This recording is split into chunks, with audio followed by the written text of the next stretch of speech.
আজকে এখানকার ওয়েদার ভালো না, আজকে বলে না, আজ 4-5 দিন ধরে ওয়েদার একদম ভালো না। তো দেখো কেমন ওয়েদার এখানকার, সবসময় বৃষ্টি পড়ছে ছিটে ফোটা।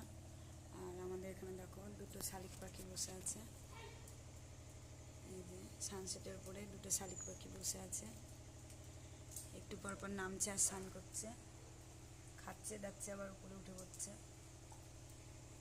এদিকে বর্ষার মধ্যে আমার মেয়ে বসে বসে কি করছে তোমরা দেখো। কি করছিস এগুলো? জামা কেটে আমার মেয়ে কি করেছে দেখো তোমরা, জামা কাটছে। কি করছিস জামা কেটে? এই পুতুলটার জামা বানাচ্ছিলাম। দেখি কেমন হয়েছে। কি কি করে করলি? ভালোই তো লাগছে।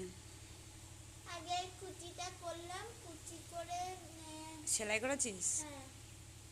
বাহ, সুন্দর লাগছে তো।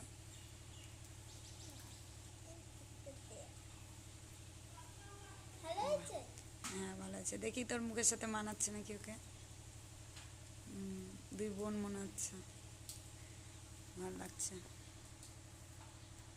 ঘুমাবি না? পড়বি তো। বৃষ্টির মধ্যে কি করবে, কারেন্ট নেই, কিছু নেই। পুতুলের জামা তৈরি করছে, জামা কাটছে, নিজের জামা কেটে পুতুলের জামা তৈরি করছে। তো দেখো যা করছে করছে, বসে তো আছে, বৃষ্টির মধ্যে কোথায় যাবে। তো তোমাদের আমার মেয়ের জামা বানানো যদি ভালো লাগে লাইক কমেন্ট শেয়ার করো। আর তোমাদের কার কার বাচ্চা ওরকম বাড়িতে বসে বসে জামা তৈরি করে কমেন্ট করে জানিও।